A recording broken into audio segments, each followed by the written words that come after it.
Olá, pessoal, boa tarde. Meu nome é Vivian Oliveira e hoje eu tenho uma missão importante aqui. O Léo aqui me deu uma missão do Doses Milionárias de poder falar com esse público maravilhoso aqui, 100 mil pessoas do Instagram. E hoje nós vamos trazer dicas importantíssimas para você que é CLT e quer abrir um negócio, para você que já tem um negócio e para você que é CLT e quer saber se a empresa está te respeitando. Hoje nós vamos falar com o doutor Ezequiel, da Pereira Cardoso Advogados, e vamos trazer assuntos polêmicos aqui, informações muito importantes sobre as legislações trabalhistas. Não é isso, doutor Ezequiel? Isso mesmo aí, bom dia para todo mundo. É uma satisfação, tá, receber aqui no Doses Milionárias, poder contribuir um pouco e a gente conversar também e trazer informações relevantes para quem quer empreender, está no início aí da jornada empresarial ou já empreende há algum tempo e não tem uma experiência tão vasta na parte jurídica. É uma satisfação. Doutor Ezequiel, então já vamos começar com tudo aqui. Certo. Qual que é a situação mais emblemática assim, das questões trabalhistas que aparecem lá no seu escritório, que assim, o que tem mais causado turbulência aí nas empresas? Então, um tema bem polêmico hoje, que eu acredito, é a questão dos contratos de prestação de serviço, que são, normalmente, eles falam os MEIs.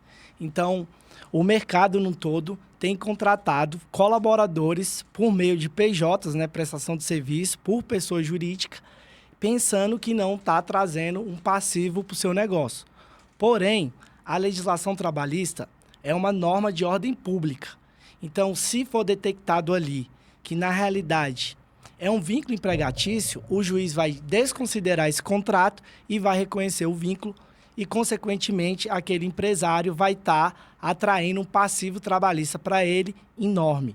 Então, esse é um ponto de relevância que eu acredito que tem que ser bem observado e orientado por um advogado especialista.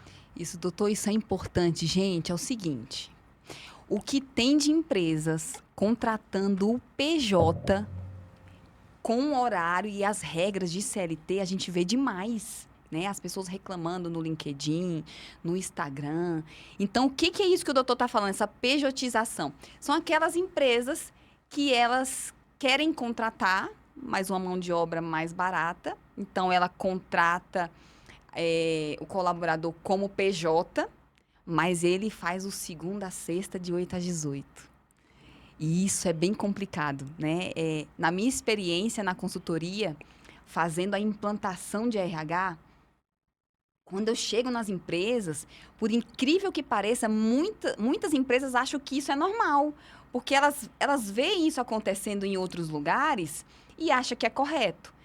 Mas, doutor, o que pode acontecer com essa empresa que contrata PJ, ele tem um contrato ali, né, o PJ, mas coloca essa pessoa para trabalhar de segunda a sexta, de 8 às 18, tirando ali a hora do almoço, como se fosse um CLT. O que essa empresa pode pagar ali de encargos? Então, o que pode acontecer, em linhas gerais, é o quê? O juiz reconhecendo um vínculo empregatício, às vezes, por exemplo, aquele PJ recebe R$ 5.000 mensal. Ele vai considerar aquele valor como um salário e vai condenar a empresa para pagar todas as verbas rescisórias. Férias, 13º, FGTS e alguma outra verba que o reclamante solicitar numa demanda judicial. Então, é muito importante verificar se ali nós estamos falando de um CLT realmente de fato ou de um PJ. O que a legislação no todo considera um CLT? Tem os requisitos do vínculo empregatício. Então, nós temos ele, onerosidade. Aquele empregado recebe por aquilo que faz. Então, isso tem tanto no PJ quanto no CLT. Aí a gente vai falar pessoalidade. É a própria pessoa que presta o serviço. Então, é a Vivi que trabalha lá de segunda a sexta. Então, se é você que trabalha, então tem uma pessoalidade. Então, é o segundo requisito do vínculo. Porque você concorda que quando é um PJ, hoje pode ir a Vivi, amanhã pode ir o José, amanhã pode ir a Aline? Sim. E o terceiro ponto é a habitualidade. Então, esse trabalho é 2 vezes por semana, 1 vez por semana. Isso também configura a habitualidade, porque ele é habitual, toda semana, 2 vezes, 3, 5. E o outro, que é o mais emblemático, para a gente dividir esses pontos é a subordinação. Normalmente, um empregado, ele cumpre várias tarefas, né? Ele cumpre muitas tarefas na empresa. E um prestador de serviço, ele cumpre o que o contrato determina. E o contrato ele é específico naquela demanda que o prestador tem que fazer. E aí o que acontece muitas das vezes? Pelo princípio da primazia da realidade, mesmo que tenha um contrato, que por muitas das vezes no mercado é o próprio prestador ou o empregado que solicita CPJ. Porque ele não quer pagar o INSS e não quer pagar o imposto de renda. Porque algumas das vezes ele recebe lá R$10.000, R$7.000, R$8.000 e acaba não sendo interessante para ele, no ponto de vista dele, ser um CLT. Mas e ele a empresa, mesmo solicita. E a empresa acha que ela está ganhando com aquilo. Ah, mas se ele quer interesse dele, vamos contratar ele como PJ, mas aí no final das contas ele pode entrar com ação contra a empresa. É isso que a gente precisa ter cuidado, né? É, exatamente, assim, porque quando a gente fala do direito, nós temos várias matérias. Então, nós temos direito civil, nós temos direito penal, nós temos direito do trabalho. Por exemplo, o direito civil, ele é uma norma de ordem privada, então as partes podem convencionar numa relação societária, num contrato. O Estado, em tese, não vai intervir nisso. Mas quando a gente fala do direito do trabalho, você pegar um colaborador e ele assinar com 10 testemunhas que ele não quer receber férias, 13º e etc., aquele contrato é nulo de pleno direito. Por qual razão? Porque a lei, em tratando de matéria do direito do trabalho, ela não pode ser convencionada entre as partes. Então, se o reclamante vier ingressar com uma demanda, o juiz vai reconhecer, vai dar o direito para ele e essa empresa vai acabar sendo condenada.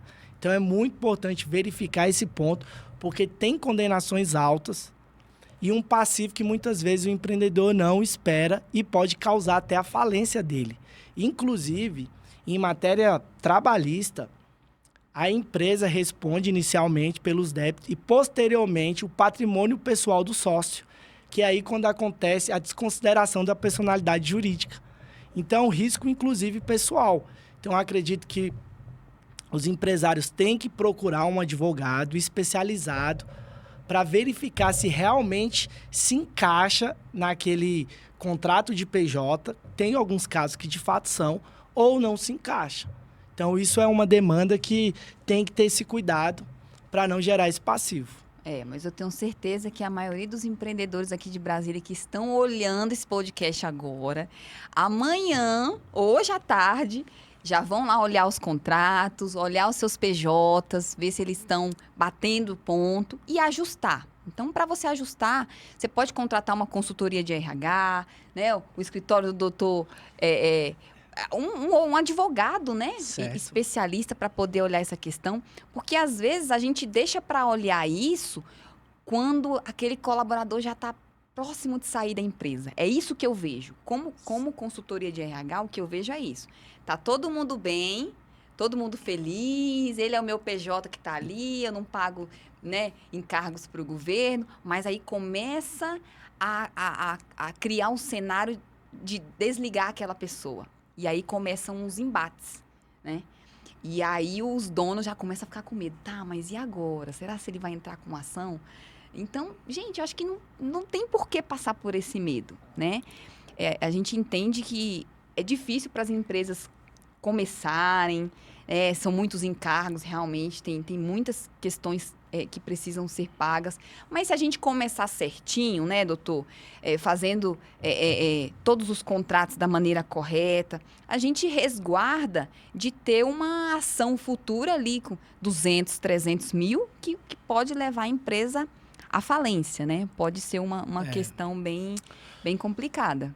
O que eu vejo, assim, Vivi, de modo geral, é o seguinte: os empresários, eles estão preocupados ali com o financeiro, com a gestão de pessoas, com o comercial e esqueceram do departamento jurídico do negócio. Porque nós, advogados, infelizmente, somos vistos como advogado criminalista, aquele que quer ganhar algo de forma que não seja legal ou que não fala a verdade. Então, assim, eu tenho 16 anos de advocacia e venho focando na advocacia empresarial, principalmente no preventivo.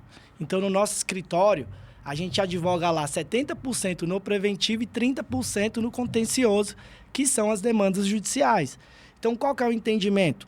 O empresário iniciar uma atividade, ou ter uma atividade, contratar, fazer uma auditoria do negócio dele, para entender. Porque o que acontece muitas das vezes?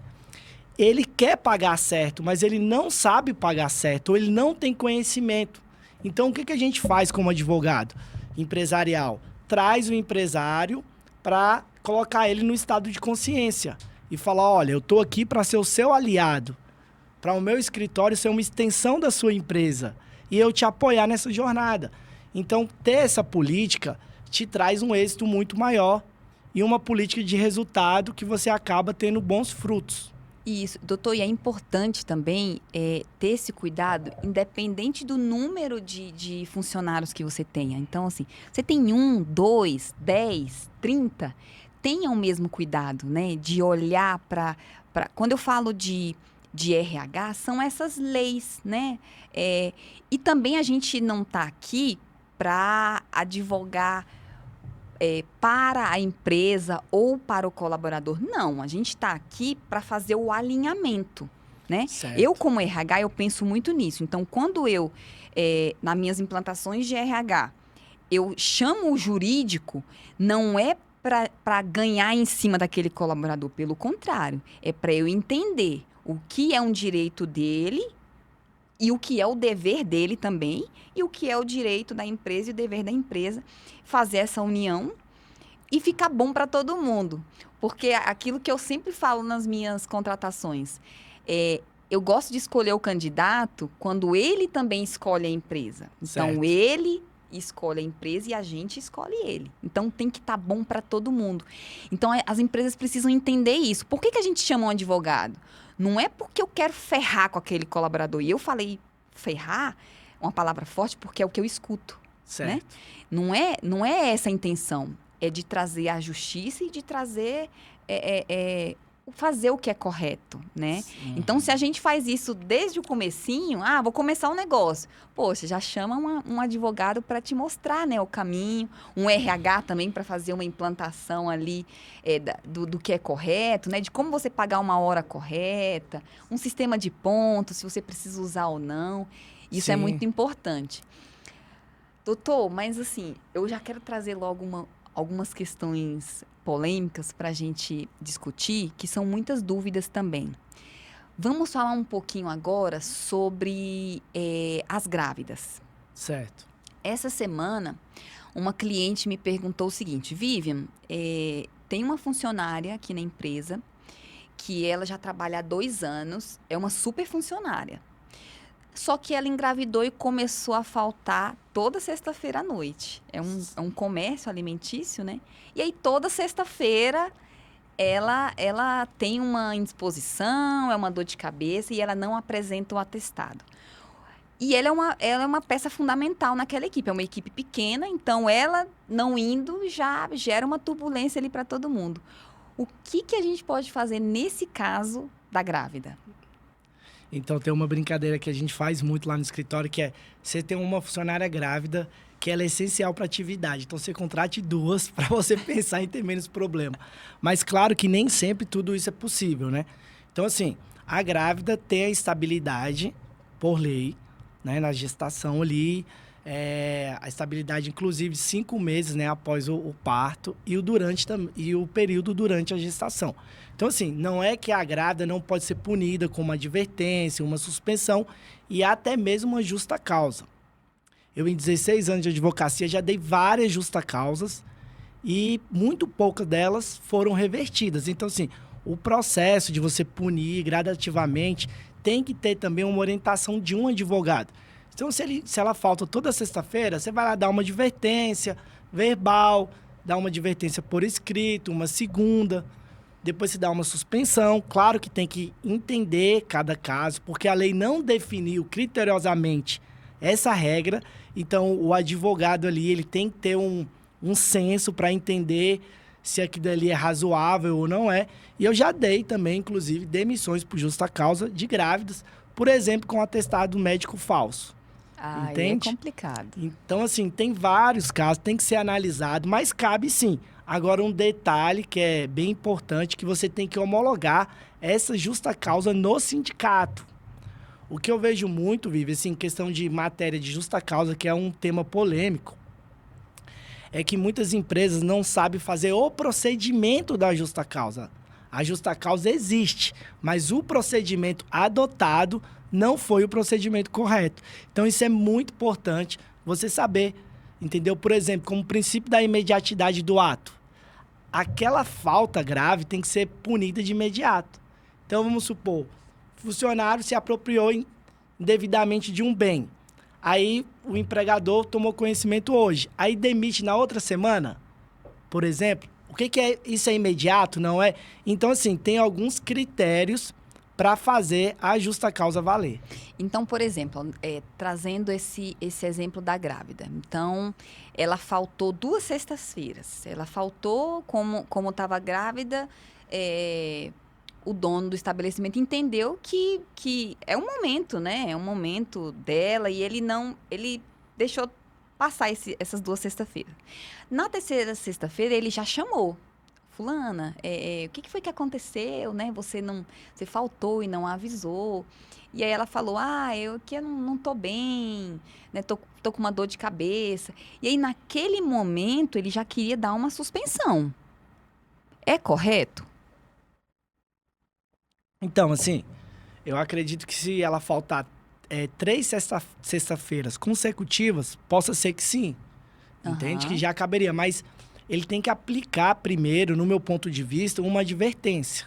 Sim. Então, normalmente você vai ali e dá uma advertência verbal ou por escrito. Pede para ela justificar também por escrito o motivo da ausência dela do trabalho, por qual razão ela não procurou um atendimento médico. Então, isso é importante. E você documentando, sempre documentando todos esses fatos. Olha, eu quero que você justifique aqui por escrito a tua ausência.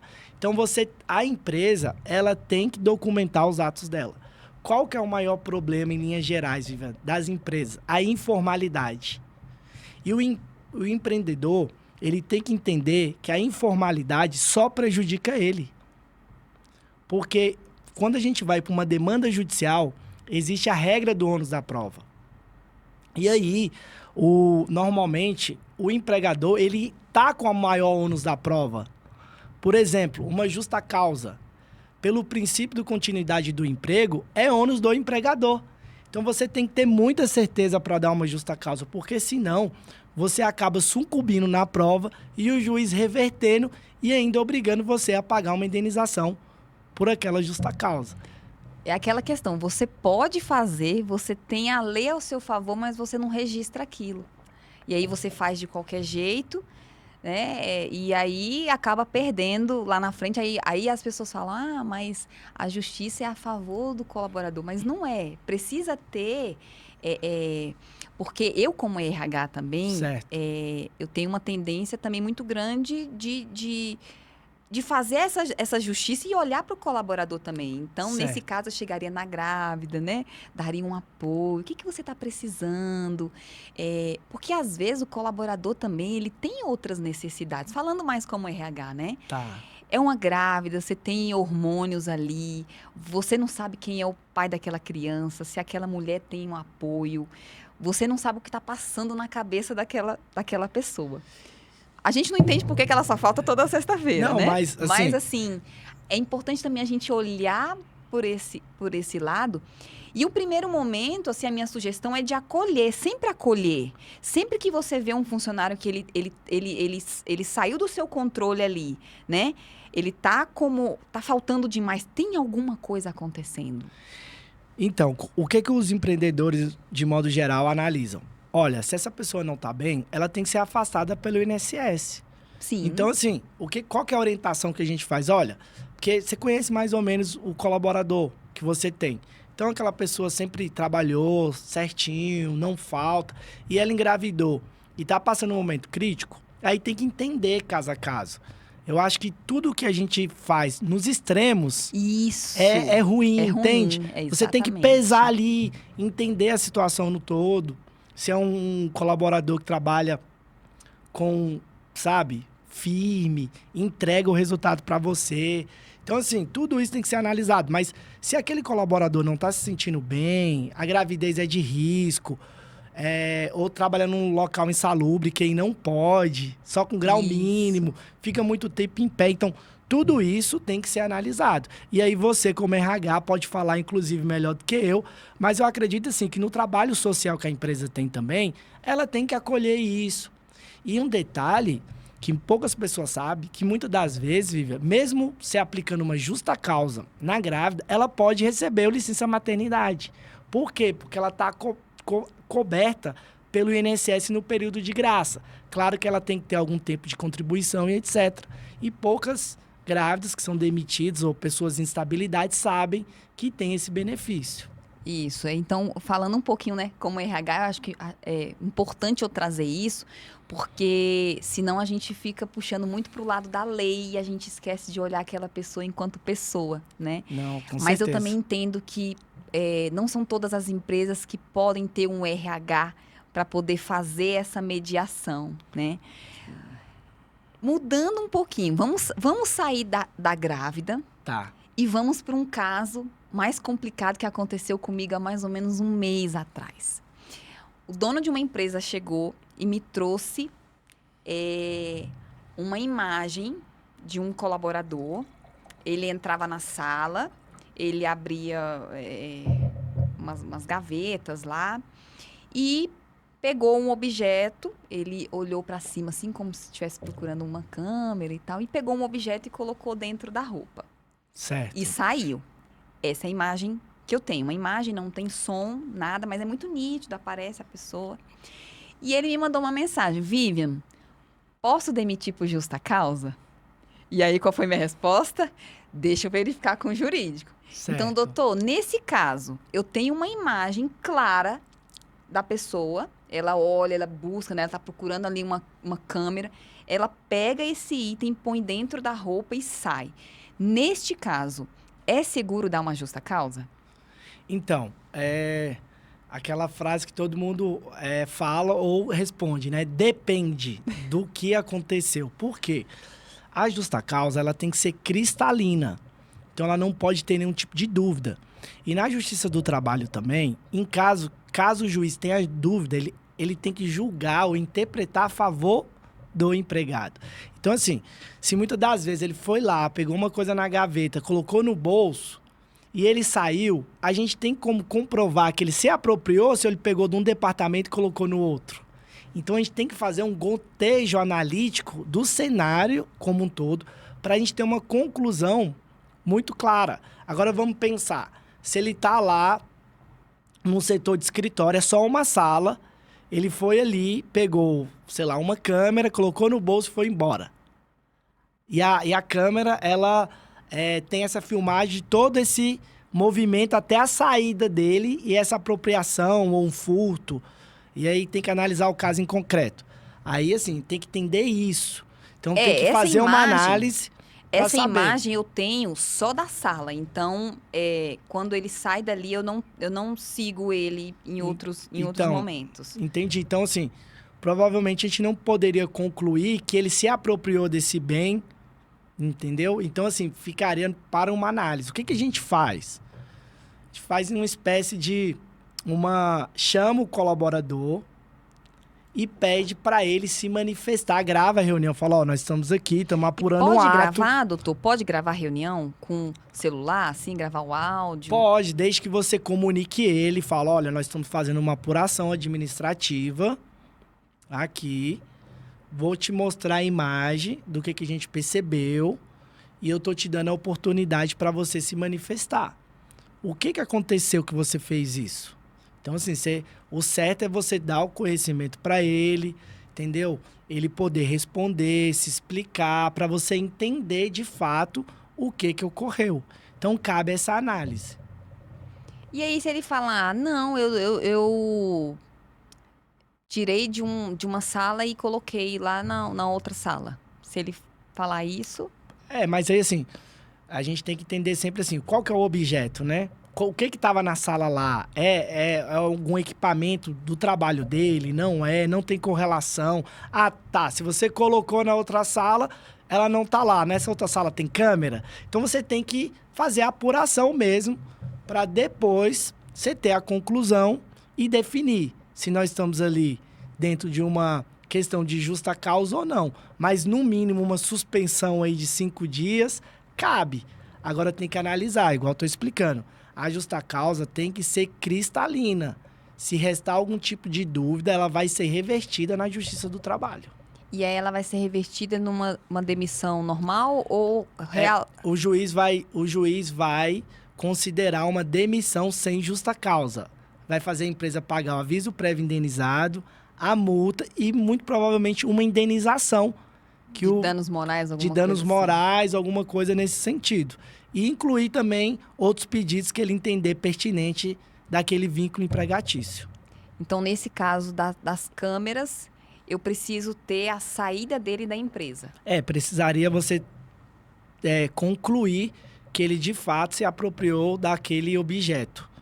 Então, assim, se ele colocou ali no bolso, tá, mas ele foi para outro local ou não, aí tem que entender o cenário num todo para a gente afirmar, isso aqui de fato não é uma demissão por justa causa. Então essa cautela tem que existir. E se esse objeto, doutor, for uma caneta, por exemplo? Porque é um item simples, mas a atitude dele não é. Não é, porque ele furtou.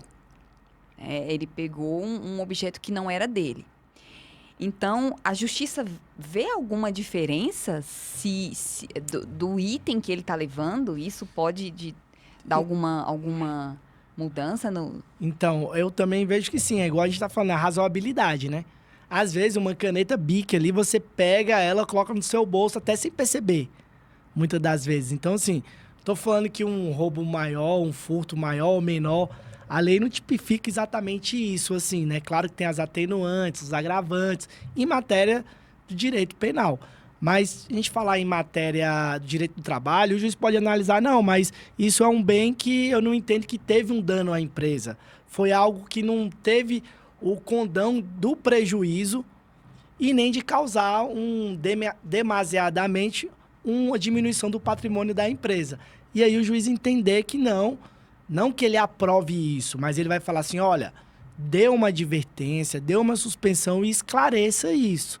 E a gente tem que entender também, isso tem no regulamento da empresa, o que é importante. Eu acredito que os empresários têm que estruturar o negócio deles juridicamente. Então, assim, com contratos de trabalho próprio, com regulamentos. Para quê? Para documentar tudo isso. Para que ele tenha artifício legal para punir, inclusive com uma justa causa. É muito importante essa questão dos regulamentos, né? Que a gente tem ali as normas internas, né? Então, eu faço isso nas implantações de RH. Certo. E eu sempre insiro, por exemplo, eu coloco itens lá de câmeras, então, empresas que têm câmeras, né? Com áudio ou só imagem, a gente coloca lá, né? Que você pode estar sendo filmado. A questão das advertências, né? Quantas advertências você pode receber, a questão da justa causa, todos esses itens. Certo. O que seria mais importante também, doutor, assim, na sua experiência, para a gente colocar nesse documento de normas e conduta da empresa? Então, é assim, né? Claro que as pessoas às vezes perguntam assim, tem um documento pronto? Eu acho que é do tipo de cada negócio. Então, tem que analisar ali o que? A atividade daquela empresa. O que é importante para aquela empresa, o que não é.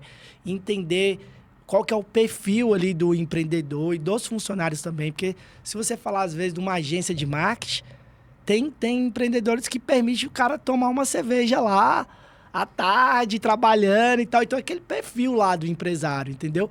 E aí, o clima organizacional também, a forma de tratativa daqueles colaboradores com os donos, tudo isso o juiz vai analisar. Mas, assim, regra geral, você abordou aí de forma correta, você pode discriminar lá o que é um ato que vai causar uma advertência, uma suspensão, uma justa causa, e tudo isso vai passar pelo crivo do juiz para analisar se aquilo tem razoabilidade ou não. Então, tem que sempre analisar esses pontos. É isso mesmo, realmente precisa olhar o que é importante para a empresa, né? Exato. Tem empresas, por exemplo, que só contratam pessoas que assinam, que estão dispostas a aparecer no Instagram, por exemplo. Sim, é o perfil, né? Né? E aí, quem não assina, ela já fica assim, então esse eu não vou contratar porque eu posso ter algum tipo de problema. Isso. Né? Então, é importante a gente avaliar. E eu acho que aquela questão do o combinado não sai caro, né? Então, assim, combina a regra com o teu colaborador, né? Ele assina ali, você assina como empresa também. Você treina esse colaborador. E aí, caso ele cometa uma falha dentro daquele combinado, Certo. você deu uma advertência verbal. Então, ele já está ciente ali. Ele já estava ciente porque ele assinou, cometeu a falta, ele recebe uma advertência verbal. E aí, depois daquela advertência verbal, ele pode receber mais 3 escritas. Certo. Caso ele não queira assinar, eu chamo 2 testemunhas, não é, doutor? Isso é o procedimento correto. Chamo 2 testemunhas. As testemunhas assinando, essa advertência é válida? Sim, é válida. Então, normalmente, quando você faz um ato de punição ou uma advertência, suspensão ou até uma justa causa, você coloca lá que, caso ele recuse, será assinado por 2 testemunhas. Aí, o que eu recomendo? Eu não vou assinar. Tá, chama 2 testemunhas, normalmente ali da empresa, pede para eles assinarem e encaminha para ele, ou por e-mail, por WhatsApp, para formalizar que ele se recusou. Então, assim, é muito importante o empresário construir o cenário, documentar, analisar, ter esse cuidado para que ele não venha ter algum tipo de problema e criar um passivo. Tendo razão, muitas das vezes. É isso que eu fico, às vezes, alguns empresários vão lá no escritório, olha, eu tô com essa reclamação trabalhista, e eu olho pro cara e falo, amigo, você só pagou errado. Você vai pagar 2 vezes. Infelizmente, você vai pagar 2 vezes. Entende? Então, é necessário uma análise, como, por exemplo, o gerente. O gerente, se ele receber 40% a mais, o adicional de gerência, ele não tem as horas extras. Isso. Certo? Mas ele tem que ter o poder de direção da equipe. Então, o que muitas das vezes os empresários fazem? Colocam um colaborador no cargo de gerente, mas não coordena pessoas. Não tem a gestão de pessoas. E acaba que o tribunal acaba não reconhecendo esse cargo de gerente e acaba tendo outros reflexos, que aí ele trabalhava em jornada maior e uma série de coisas. Então, o gerente, em tese, também não bate o ponto. Tem algumas regras. Então, assim, é muito importante a análise.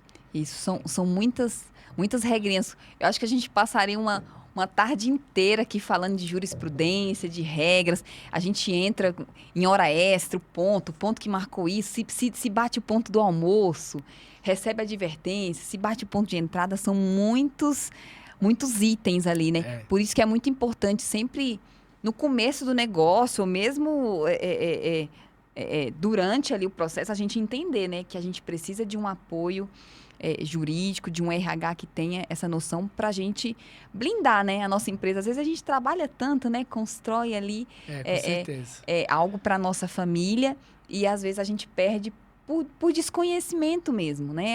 Isso aqui não dá nada. Mas o meu vizinho ali tem uma empresa, ele contrata PJ e os PJs batem ponto. Nunca deu nada. É a cultura, né? E assim, no Brasil a gente também tem uma cultura que os empreendedores acham que isso é dever da contabilidade. Eu sou sócio também de uma contabilidade, a Mironi Contabilidade.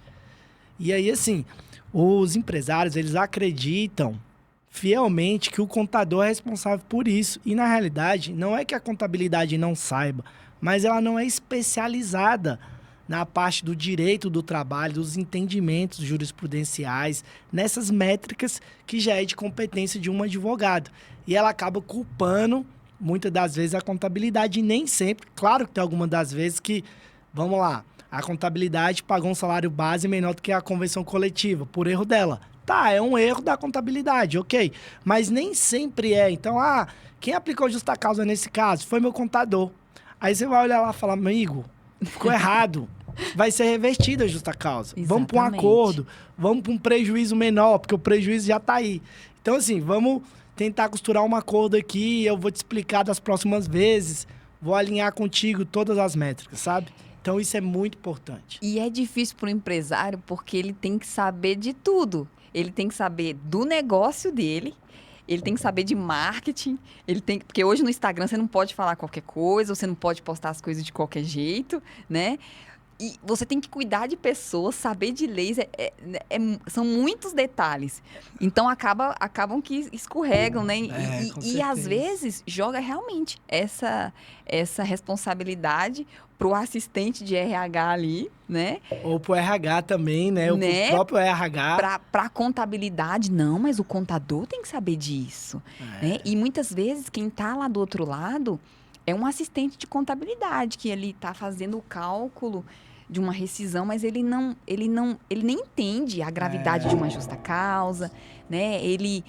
Muitas vezes, o assistente de RH da empresa, muitas vezes a empresa, o dono da empresa, manda para a contabilidade lá um e-mail dizendo assim, pagar a promoção,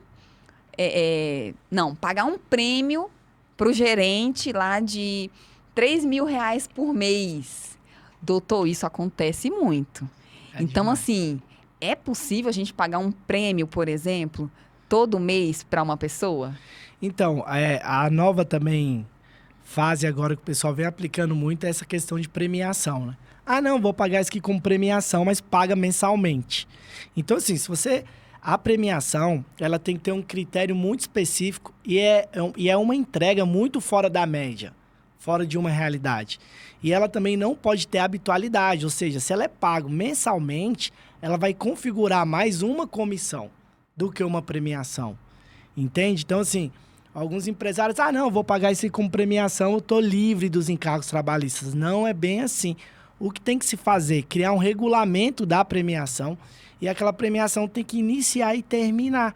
Porque se ela é permanente, o meu ponto de vista é que aquilo dali acaba sendo uma comissão e não uma premiação. E na premiação, qual que é o benefício? Ela não teria os encargos trabalhistas, então ela não seria uma verba de natureza salarial, ela seria indenizatória.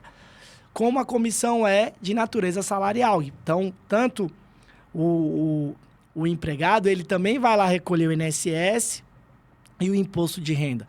Então é meio assim, vamos nos ajudar, mas qual que é o problema no final das contas? Quando aquele empregado ele passa uma dificuldade ou você tem que demitir ele acaba ingressando com uma reclamação trabalhista e o acordado ficou caro, porque aquela outra parte não cumpriu com o acordado.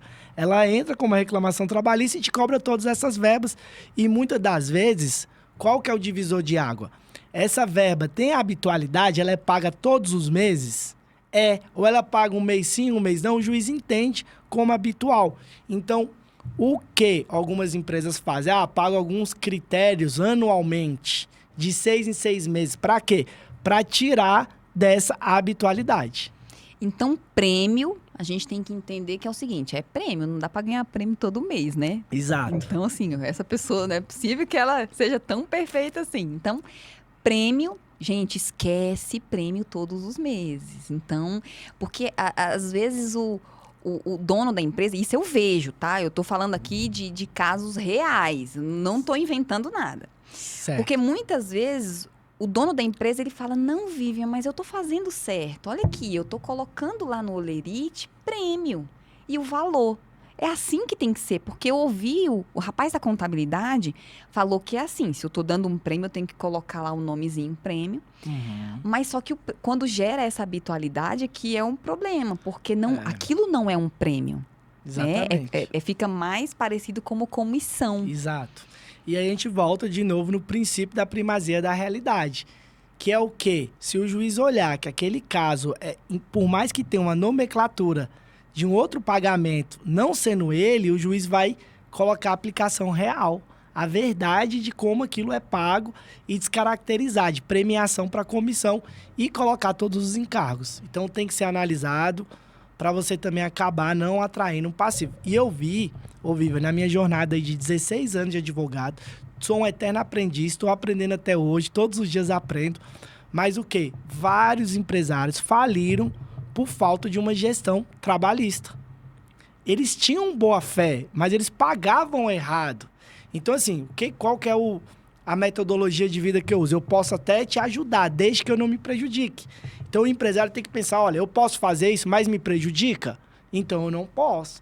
Tem que pesar isso, tem que entender, tem que conversar e trazer esse conhecimento para o empregado. Porque, muitas das vezes, o empregado olha para a empresa e fala, nossa, meu chefe é rico, né? Ele está aqui com isso, mas ele não entende ali do financeiro, dos desafios, das obrigações e etc. Então, assim, se a gente falar dessa relação de emprego que você estava comentando agora, é uma via de mão dupla. Mas tem que ser comunicado, tem que ser explicado, né? E, além disso, o que vem aí, muita gente falando, é o trabalho existencial, né? O salário existencial. Qual que é o salário existencial que a tua empresa paga? Que é o clima organizacional, que é outras coisas que são benefícios que não são em pecúnia, né? Em dinheiro. Quais são os outros benefícios que o teu negócio paga? Ah, tem a hora de descanso, tem uma sala bacana, tem um clima organizacional bom. Então, o empresário, ele tem que pensar, ele tem que ser gestor, né? Você vê que quem está performando, quem está ganhando dinheiro como empresário, são pessoas que estão com a cabeça além. Está superando o básico. Porque o básico muita gente faz, ou fazer o básico bem feito também. Às vezes, eu quero trazer isso, mas o cara não cumpre o básico. É. Então, assim, a gente tem que, como empresário, e eu também sou empresário ali da advocacia, da contabilidade, e tem sido desafiador para mim tratar tudo isso. E também contar ali com o RH, que você faz a ponte, igual o trabalho que você faz, que é muito importante. Porque, às vezes, o empresário, ele pede uma orientação para a gente, ele entende, mas quem vai aplicar? Quem vai acompanhar no dia a dia? Quem vai checar se os colaboradores estão assinando os contra-cheques, estão entendendo, está acompanhando o dia a dia, se os pontos estão sendo batidos de forma correta ou não. Então, esse é o papel do RH, ele é aliado a um jurídico, ele traz um resultado muito positivo para a empresa, num todo, entende? Então, assim, não é essa linha de que, eu sou um advogado empresarial trabalhista, por exemplo. Não quer dizer que eu não vá defender os interesses de todo mundo, mas eu tenho o papel de conscientizar o empresário, explicar para ele as métricas e trazer também o melhor benefício da lei. Eu acho que esse é o meu papel, sabe? Isso. O cara me contrata, Ezequiel, qual que é o melhor benefício da lei? Como que eu posso, de fato, pagar da forma mais eficiente? Aí sim, aí é o meu dever de casa, eu vou explicar para ele, olha, vamos pagar aqui uma alimentação maior, às vezes, em determinado caso, porque essa verba, e aí a gente procura soluções para quê?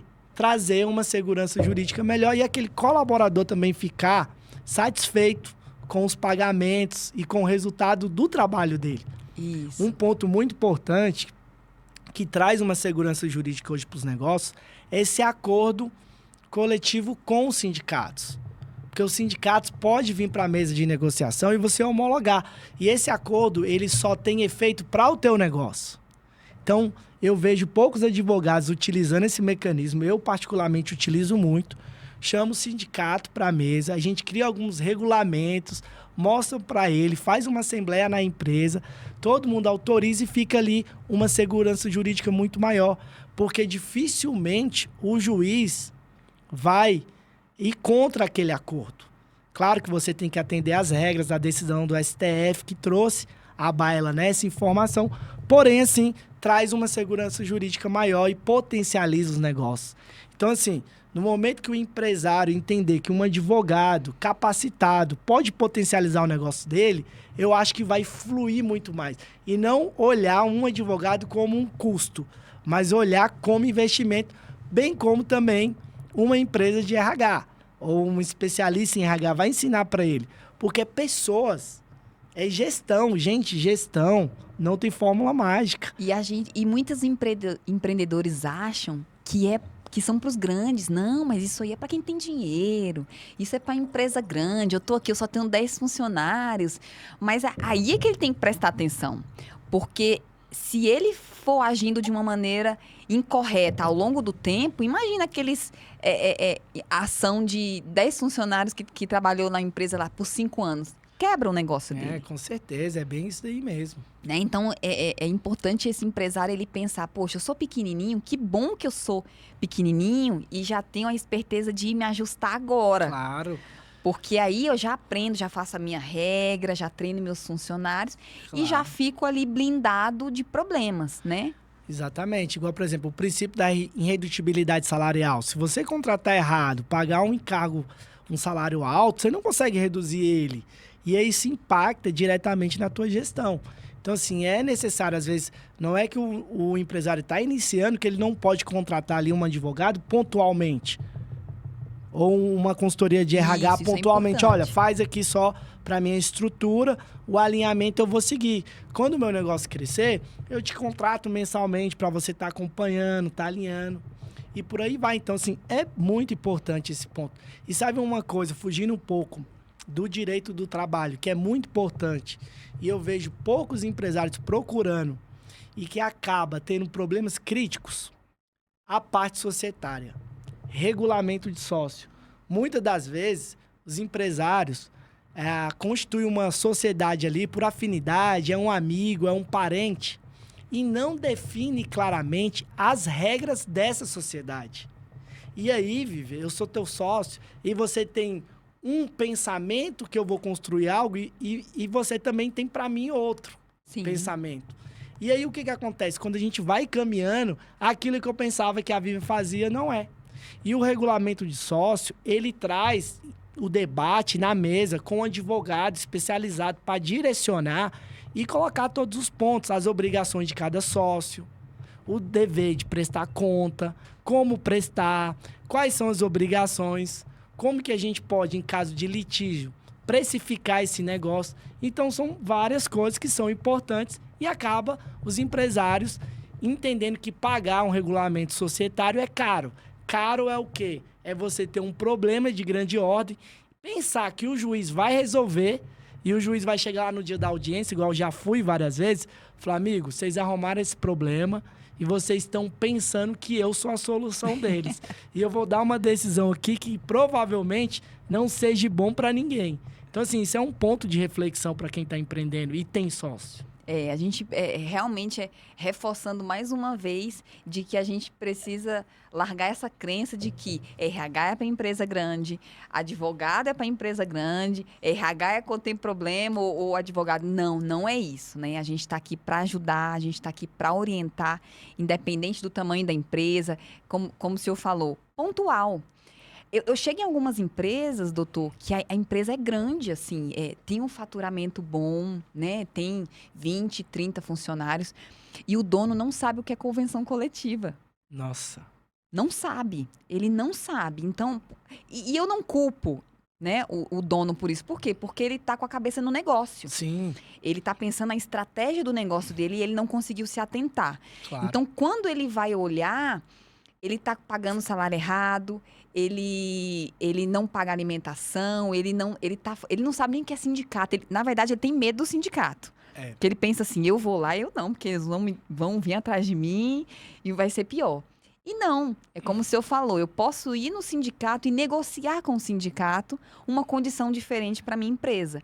Então, é muito importante para vocês, empresários, aqui falando diretamente para vocês, busquem conhecimento nessa área, né? Chame alguém do RH, por mais que vocês não queiram investir naquele momento, mas procure saber se você está fazendo correto, né? Procure entender o que o RH pode oferecer para você. Porque muitas empresas entendem assim, o RH é só para defender pessoas, fazer festa e gastar dinheiro. Não, a gente está aqui para mostrar como você pode usar melhor o seu capital humano. Certo. Como que você pode pagar melhor? Como que você pode engajar aquele colaborador? Né? Com certeza. Então, isso tudo vai refletir aonde? Lá no atendimento do cliente, lá no seu negócio, lá nos seus resultados, né? Com certeza. O argumento que eu utilizo lá quando eu chego no sindicato é o seguinte: nós não podemos virar um câncer pro negócio. Porque o câncer, ele tem um problema, ele morre com o paciente no final. Entende? Então, assim, olha, se vocês não apoiarem o empreendimento, não apoiarem o negócio não vai existir. E, consequentemente, o sindicato também não vai existir. Então, a gente precisa tirar essa ruptura aí de parte adversa e entender que a gente precisa caminhar para que todo mundo vá bem. Porque nenhuma relação que tem só uma parte beneficiada se sustenta ao longo do prazo.